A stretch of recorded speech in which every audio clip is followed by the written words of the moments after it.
Welcome to the 2018 PEMS Protocol Update. Administrative changes this year is the termination of resuscitative efforts in the field and the removal of the STEMI thrombolytic checklist.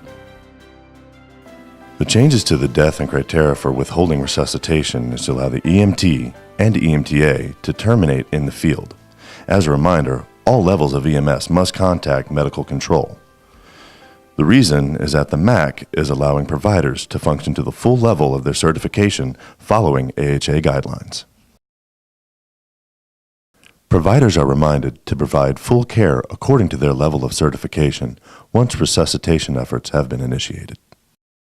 The thrombolytic checklist has been removed because hospital representatives have found it was not very useful. The STEMI work group has also stated that PCI is currently the standard care for STEMI. The VHAA has added specificity to diversion announcements. For example, CT down will mean the CT is not working. Also, a closed option has been added indicating not to bring a patient to the hospital. This is so there will be improved communication with providers. Providers should fill out an MIR if a doctor diverts a specific patient to another hospital. This is also referred to as a soft divert. These forms are found on the PEMS website. A completed MIR helps to improve the standard of care. Several changes have been made to the adult protocols for 2018. A significant change to the behavioral patient restraint protocol is the addition of B52, allowing paramedics to administer medications for chemical restraint in a single dose. As you'll see in this brief video, if a psychotic or behavioral patient is suspected, combine 5 milligrams of Halidol, 2 milligrams of Ativan, and 50 milligrams of Benadryl into a single syringe and administer to a large IM site, such as the thigh, hip, or buttocks. In the case of a psychotic or behavioral patient, the use of B52 has been approved by the PEMS protocols. Grab your syringe and blunt fill needle and draw up each of your drugs. 5 milligrams of Halidol, 2 milligrams of Ativan, and 50 milligrams of Benadryl. Each should come in a 1 milliliter vial.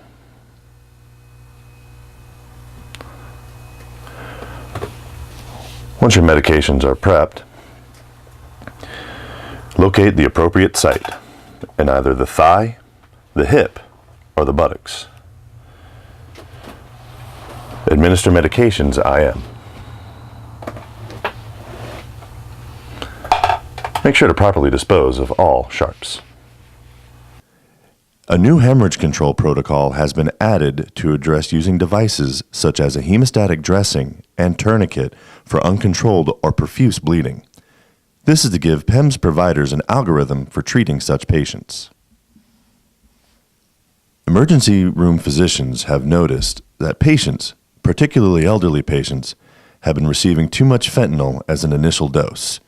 Therefore, the initial dose has been reduced to 25 micrograms over 2 minutes. In addition, providers are reminded to proactively consider patient responses before administering increased doses. Non-pharmacological procedures have been added to the pain control protocol. For example, reassurance, distraction, imagery, music, and more.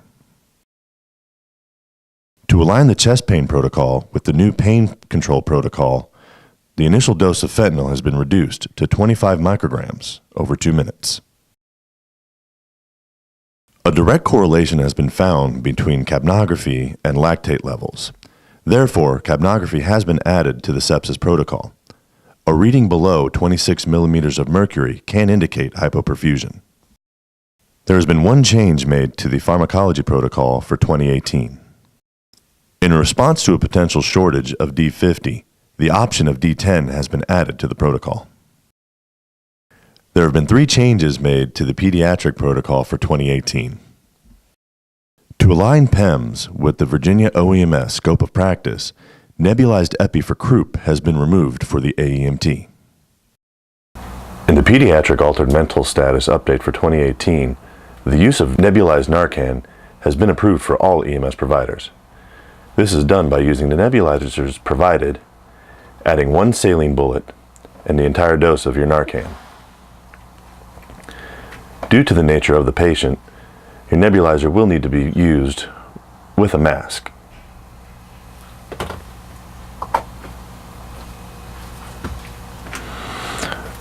Once your setup is complete, connect to your oxygen and place on the patient's face.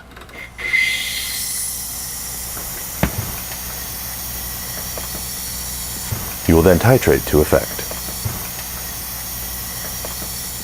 The third change made to the pediatric protocols is to align with a consensus definition of hypoglycemia. This states that pediatric hypoglycemic patients other than newborn and neonates have changed from less than 40 milligrams per deciliter to less than 60 milligrams per deciliter. This is not a change but a reminder of the importance of RACE for a pre-hospital assessment in stroke. Strokes can vary in severity depending on the size of the vessel affected. Therefore, proper pre-hospital assessment is essential. A large vessel occlusion is a kind of ischemic stroke that affects any of the proximal blood vessels of the brain, including the internal carotid arteries, the middle cerebral arteries, the basilar artery, and the anterior cerebral artery. Proper identification of a large vessel occlusion is important because they have been associated with a 5-fold increase in death and a 3-fold decrease in a good outcome. Rapid identification of severe stroke symptoms using RACE by EMS and transport to a comprehensive stroke center have had significant impact on patient outcomes. Screening tests prior to RACE help to identify that a stroke had occurred, but not the severity, nor the probability that it is a large vessel occlusion. Even when unable to transport to a comprehensive stroke center, a RACE score must still be given to the receiving facility. Here's an example of the RACE scale that you also have available in your PEMS protocols. When calculating RACE, the highest score possible is 9, being either aphasia or agnosia. Determining and reporting the RACE score for a suspected stroke patient is the current standard in PEMS protocols and best practice for EMS providers. Medication training boxes are now available throughout PEMS and labeled specifically not for patient use. Contact the PEMS office for more information or to purchase. All protocols are endorsed by the Regional Medical Advisory Committee. If you are receiving any negative feedback from ED staff, please consider notifying your supervisor and documenting in a medical incident review form available on the PEMS website. Working together is the only way we make the system better. Thank you for your help.